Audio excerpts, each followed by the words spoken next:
The philosophy of judo can do a lot for average person. In Japan, the judo means like competing and then winning. But here, there's two sides of judo: recreational judo and then competition side of judo. I respect all the goals at the Nakano Judo Academy. Some people want to get in shape through judo training. I respect that. Some people want to learn judo as a self-defense.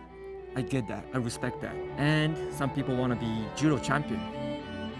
So like I said, everyone has different goals. So I respect all the diversity of judo. Judo has philosophy. This is called, jita kyoe, meaning we work together and we prosper together. We follow that philosophy. So we respect to each other, to be better together, to prosper each other. Both of you relax, guys. Both of you relax.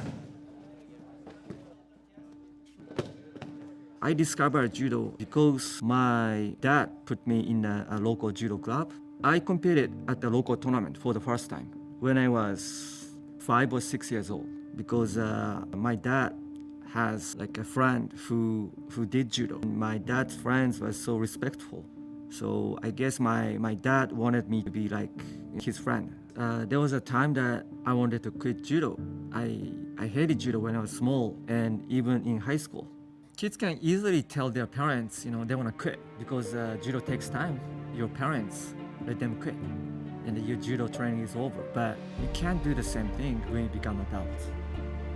When I was younger, I was shy and I couldn't express who I was, but I was able to express, who I was on the mats at the dojo. At my dojo, everyone wanted to be a national champion. It's called Seijukan. It was kind of very high level dojo. I wasn't that level. I just tried, judo as a sport. Kosei Inoue, Olympic champion, was there, and future national champions were there. I trained with all those, great judokas. We were all like friends, like very close friends, like a family. Kosei Inoue and I grew up at the same dojo and training together every day, every night. He was great senpai to me. Somehow I knew he was gonna be a world champion. He was my superhero. I wanted to be like him, so I just followed, with him, what he does. He took me training a lot. In Japan, it's very popular, like running stairs all the way to the top. It's one of the great training in Japan. He always asked me to go, with him together. Inside me, I didn't want to go to the stairs training, but I didn't say no because I wanted to catch up with him on the same level. I tried just catching up with his, with him. When I first competed, I wanted to just win. That's it.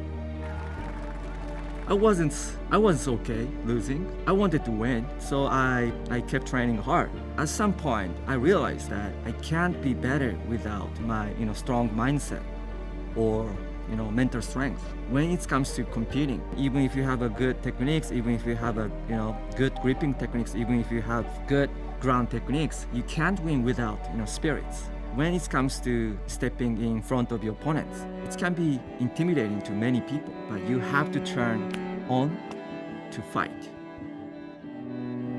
I learned fighting spirits in a daily training. The toughest training was 1,000 times of uchikomi. You have to do the same technique 1,000 times. And it's not a race, of course, to finish 1,000 times uchikomi. In Japan, like during the summer, it's super hot and it's super humid.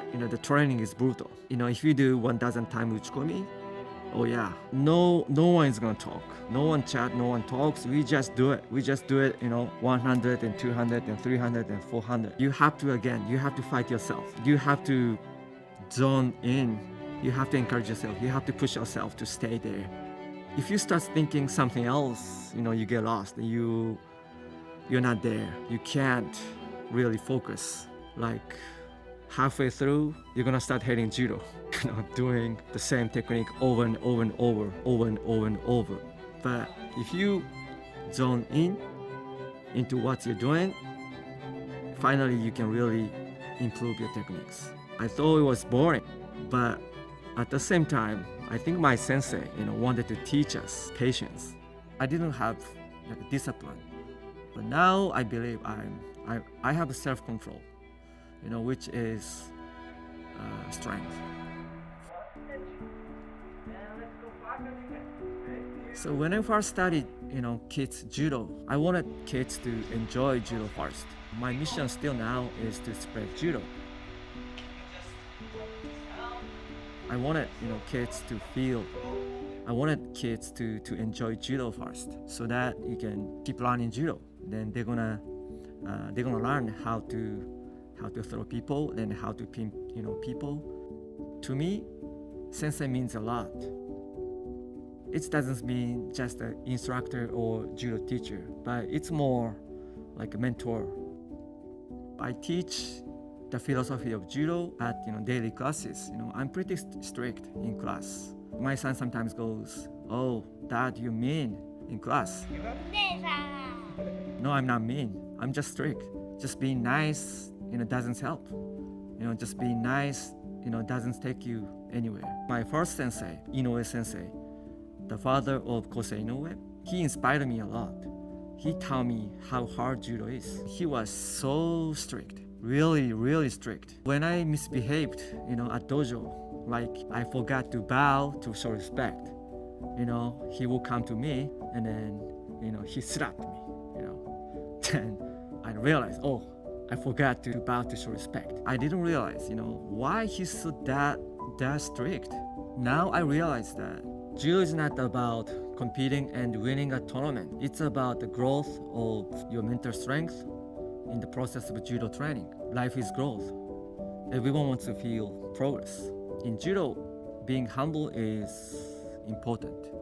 Which is critical in judo. A mistake that makes you humble is way better than achievement that makes you arrogant. He wasn't just strict to me, he was strict, for me. If he hadn't been that strict, I wouldn't have been in the same place where I am. And there's a fear showing up in life. Whenever I face challenges or difficulties, now I have a strength to fight and get over it.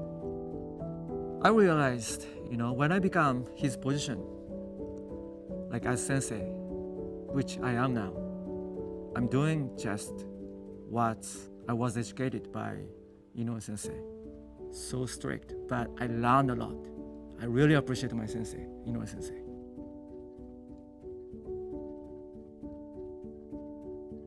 My name is Shintaro Nakano. I began teaching judo because I wanted to share and pass along what I have and what I have experienced. The key is, being relaxed. I believe that judo is an education for life.